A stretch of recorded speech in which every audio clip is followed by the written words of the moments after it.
마라나타 친구들 안녕하세요. 오늘 하루 잘 지냈나요? 우리 친구들은 엄마나 아빠와 또는 할아버지와 씨름을 해본 적이 있나요? 잠자리에 들기 전에 이불 위에서 말이에요. 나보다 덩치도 크고 힘도 센 우리 아빠가 내가 힘을 주면 바닥에 쿵 하고 쓰러지지 않나요? 어떻게 나보다 힘이 센 아빠를 이길 수 있었을까요? 오늘은 정말 힘이 센 어떤 상대와 씨름을 해서 이긴 한 사람의 이야기를 들려줄게요.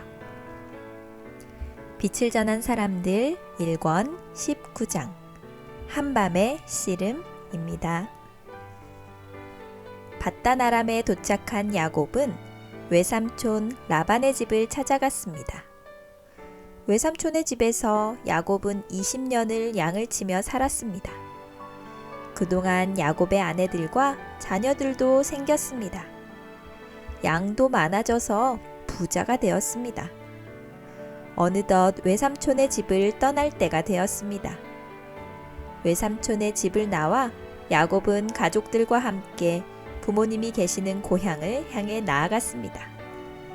점점 고향 땅이 가까워질수록 야곱의 마음은 무거워졌습니다. 왜냐하면 아직도 형 에서가 자신을 용서해주지 않았기 때문입니다.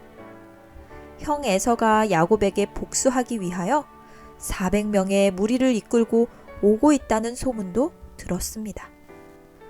야곱은 두려운 마음에 어떻게 해야 할지를 몰랐습니다. 그렇게 두려운 마음으로 길을 가는 야곱에게 하나님은 야곱을 지켜주고 계시다는 증거를 보여주셨습니다. 하늘의 천사가 야곱의 가족과 양 무리를 밤낮으로 지켜주었습니다. 하지만 야곱은 자신의 가족을 지키기 위하여 무엇인가를 해야겠다고 생각했습니다. 어느덧 야곱의 일행이 야복 강가에 이르렀습니다. 야곱은 가족들과 양 무리를 두 떼로 나누어 먼저 고향으로 보내었습니다. 혹시라도 형 에서가 자신을 죽이기 위해 공격해 온다면 가족들과 떨어져 있는 것이 가족들을 살릴 수 있는 길이라고 생각했습니다. 가족들이 강을 건너는 모습을 보며 야곱은 지난날의 잘못이 후회가 되었습니다. 점점 멀어져 가는 가족을 바라보며 야곱은 눈물을 흘렸습니다. 어느덧 모두 시야에서 사라졌습니다. 이제는 홀로 남게 되었습니다. 해는 서쪽으로 점점 기울어 대지를 빨갛게 물들였습니다.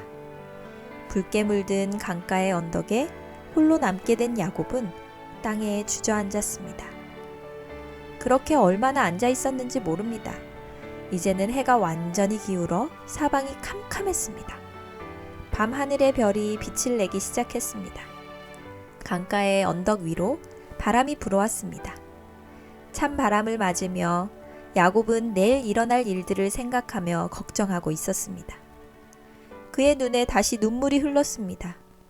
야곱은 엎드려 하나님께 기도를 드렸습니다. 아브라함과 이삭의 하나님, 죽을 수밖에 없는 이 죄인이 이곳에 엎드려 있습니다.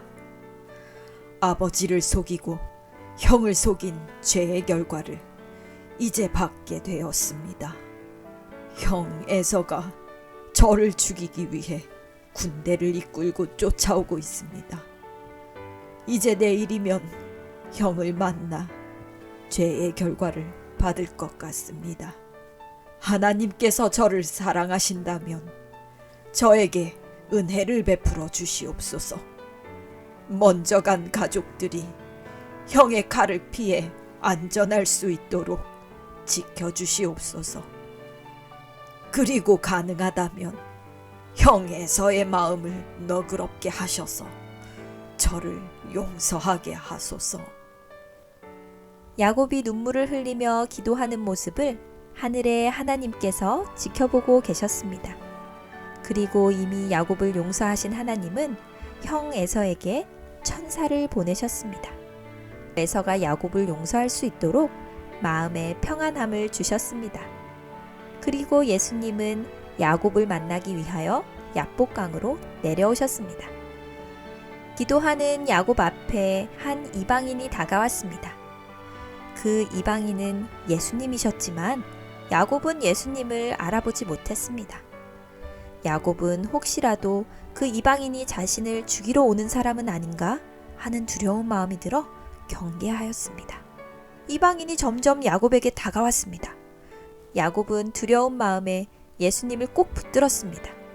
그리고 예수님을 붙들고 울며 간구하였습니다. 야곱은 자신의 죄가 용서받았다는 확신을 얻고 싶었습니다. 야곱은 예수님을 꼭 붙들고 놓아주지 않았습니다. 어느덧 날이 밝아오고 있었습니다. 예수님은 날이 새려하니 나로 가게 하라 고 말했습니다. 그러나 야곱은 당신이 내게 축복하지 아니하면 가게 하지 아니하겠나이다 라고 대답했습니다. 예수님은 자신을 붙들고 놓지 않는 야곱에게 내 이름이 무엇이냐 고 물었습니다. 야곱은 저의 이름은 야곱입니다. 저는 지금까지 많은 죄를 지었습니다. 그리고 오늘 죽게 될지도 모릅니다. 저를 불쌍히 여기시고 저를 구원하여 주십시오. 하고 간절히 애원하였습니다. 예수님은 야곱을 향하여 내 이름을 다시는 야곱이라 부를 것이 아니요 이스라엘이라 부를 것이니 이는 내가 하나님과 사람으로 더불어 겨루어 이기었음이니라 고 말씀하셨습니다. 야곱은 깜짝 놀랐습니다. 내가 하나님과 겨루어 이겼다고? 그럼 내가 밤새도록 씨름한 사람이 하나님이라고? 그 순간 예수님께서는 야곱의 환도뼈를 치셨습니다. 야곱은 극심한 통증을 느끼며 쓰러졌습니다. 통증이 너무 심하여 야곱은 부르르 떨었습니다. 그렇게 엎드려 야곱은 멀어져 가는 예수님을 바라보았습니다. 그리고 눈물을 흘리며 다시 기도하였습니다. 아브라함과 이삭의 하나님, 주님께서 베풀어 주신 은혜에 감사드립니다. 이 죄인의 기도를 들어주셔서 감사합니다. 저의 죄를 용서해 주셔서 감사합니다. 주님께서는 언제나 저와 함께 계셨는데 저는 주님을 잊고 살았습니다. 주님께서는 베델에서 저에게 약속을 주셨는데 그 약속을 잊고 살았습니다. 이제야 비로소 주님께서 얼마나 저를 사랑하시는지, 그리고 제가 어디로 가든지 주님께서 저의 보호자 되심을 알게 되었습니다. 이제 주님을 온전히 의지하고 나아가길 원합니다. 저를 인도해 주시옵소서. 야곱은 기도를 마치고 일어서서 야복강을 건넜습니다. 예수님과 씨름하며 다친 환도뼈의 고통이 쓰리고 아팠지만 그 아픔보다 하나님의 약속이 너무 좋아 야곱의 마음은 날아갈 듯 기뻤습니다. 어젯밤까지만 해도 극심한 두려움이 그의 어깨를 짓눌렀지만 이제는 마음속 깊은 곳으로부터 말할 수 없는 기쁨이 솟구쳐 올랐습니다. 하루 종일 걸어 해가 질 무렵 야곱은 그의 가족들을 다시 만났습니다.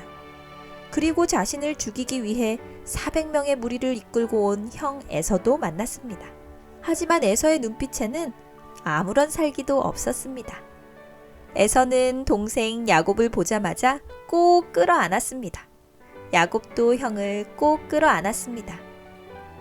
야곱, 나는 어제까지만 해도 너를 죽이려고 마음을 먹었었다. 내가 집을 떠난 이후로 단 하루도 복수하는 꿈을 잊은 적이 없다. 하지만 어젯밤 하나님께서 나의 마음을 바꾸셨단다. 억울함과 복수로 인해 어두웠던 내 마음에 하나님께서는 빛을 비추어 주셨단다. 마음에 평안이 찾아왔고 너를 용서할 수 있게 되었단다. 나의 마음을 바꾸어 너를 용서하게 하신 하나님께 감사드린다. 그리고 오랫동안 못 본 너를 다시 보니 더욱 기쁘구나. 형님, 제가 잘못했습니다. 저를 용서해 주십시오. 그리고 감사드립니다. 여기 있는 사람들은 제 아내와 자녀들입니다. 야곱은 형에게 아내와 자녀들을 모두 인사시켰습니다. 그리고 형을 위해 준비한 가축들을 형에게 주었습니다. 그날 밤 에서와 야곱은 화해의 잔치를 베풀었습니다. 수백 명의 사람이 밤새도록 먹고 마시며 즐거운 시간을 보냈습니다. 물론 에서와 야곱은 그동안 있었던 이야기를 하느라 밤이 새는 줄 몰랐습니다. 그들이 밤새 이야기하는 동안 밤하늘의 별들이 반짝이고 있었습니다. 그 별들을 바라보며 야곱은 하나님의 약속을 다시 한번 생각하고 감사의 기도를 드렸습니다. 잘 들었나요? 이스라엘이라는 이름에는 승리자라는 뜻이 담겨 있어요. 오늘날 이스라엘이라는 나라의 이름은 바로 도망자 야곱의 새 이름에서 시작된 것이에요. 야곱의 이야기는 죄에 빠졌다가 회개하고 하나님께 돌아오는 사람들을 하나님께서 용서해 주신다는 확실한 증거예요. 야곱이 속임수로 장자의 명분을 빼앗은 자기 죄를 회개하지 않았다면 하나님께서 그의 기도를 들어주시지 않았을 거예요. 그러나 야곱은 간절한 마음으로 회개하였고 하나님은 그 기도를 들으시고 용서하셨어요. 우리 마라나타 친구들도 어떤 큰 죄를 짓는다 할지라도 간절한 마음으로 하나님께 회개하면 하나님은 용서해 주세요. 사실 하나님은 오래전에 야곱의 죄를 용서해 주셨어요. 그러나 야곱의 마음이 불안하여 하나님의 용서를 받아들이지 못한 거예요. 그래서 두려운 마음이 생긴 거고요. 사실 이것은 사탄이 넣어주는 마음이에요. 사탄은 우리가 하나님께 죄의 용서를 빌 때 용서받지 못할 것이라는 불안함과 두려움을 갖게 해요. 하지만 그것은 하나님의 뜻이 아니에요. 하나님께서 용서하지 못할 죄는 없어요. 하나님은 어떤 죄라도 용서하실 준비가 되어 있으시고 우리가 죄를 지었다 할지라도 우리를 변함없이 사랑하시는 분이세요. 이 사실을 보증해 주는 것이 바로 예수님의 십자가예요. 예수님께서 십자가에 달리셔서 우리의 모든 죄를 용서해 주셨어요. 그리고 우리를 구원하셨지요. 그래서 죄를 짓고 두려운 마음이 들 때마다 우리는 예수님의 십자가를 생각해야 해요. 예수님의 십자가를 방패 삼아 우리는 사탄이 심어주는 두려운 마음을 이길 수 있어요. 이렇게 죄와의 싸움에서 승리하게 될 때 하나님은 우리 친구들에게도 이스라엘이라는 승리자의 이름을 주실 거예요. 야곱이 얍복 강가에서 인내와 끈기로 예수님을 붙들었던 것처럼 우리 마라나타 친구들도 죄와의 싸움에서 인내와 끈기로 예수님을 끝까지 붙들어 승리하게 되기를 감자쌤이 응원합니다. 우리의 모든 죄를 용서해 주신 예수님께 드리는 감사의 기도를 댓글로 남겨주세요. 축하받고 싶은 일이나 나누고 싶은 이야기를 남겨주어도 좋아요. 감자쌤이 댓글을 소개해 드릴게요. 안녕하세요, 감자쌤. 저는 6살 이현이라고 해요. 이모 집에서 자면서 마라나타 키즈를 듣게 되었는데 너무 재미있어요. 이모 집에서 잘 때 이모가 들려줬던 이야기를 감자쌤도 해줘서 너무 신기했어요. 도윤이 오빠랑 하윤이 이름이 나와서 신기하기도 했어요. 제 이름도 꼭 불러주세요. 그리고 감자쌤 어떻게 생기셨어요? 너무 궁금해요. 예쁜 공주님처럼 생겼는지, 감자를 닮았는지 궁금해요. 처음엔 이야기 듣는 게 무서웠는데 지금은 너무 재미있어요. 이모랑 꼭 안고 이야기 들을 때 너무 좋아요. 코로나가 빨리 끝나서 이모랑 같이 교회 가고 싶어요. 오늘 제 이름 꼭 불러주세요. 최이현이에요. 이현 친구, 감자쌤 이야기를 재밌게 들어줘서 정말 고마워요. 감자쌤은 예쁜 공주님보다는 동글동글 감자를 닮았어요. 이현 친구는 정말 좋은 이모가 있어서 너무 행복하겠어요. 함께 이야기 들으면서 예수님 생각할 수 있으니까요. 감자쌤도 빨리 코로나가 끝나서 교회에 가고 싶어요. 최이현 친구, 잘 자고 좋은 꿈 꾸세요. 감자쌤 안녕하세요. 저는 도윤이에요. 이제 곧 제 생일이 다가와요.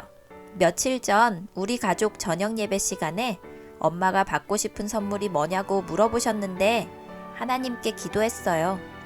제 생일날 코로나가 끝나게 해달라고요. 하나님이 제 기도를 들어주시겠죠? 하나님은 우리들의 이야기를 듣고 기도하는 것도 들어주신다고 했으니까 제 기도도 들어주시겠죠? 제 생일 선물로 코로나가 끝나는 걸 받고 싶어요. 코로나 때문에 너무 속상해요. 친구들도 만나지 못하고 교회도 가지 못해서요. 매일매일 기도하는데 코로나는 언제쯤 끝날까요? 곧 도윤이의 생일이군요. 생일을 진심으로 축하해요.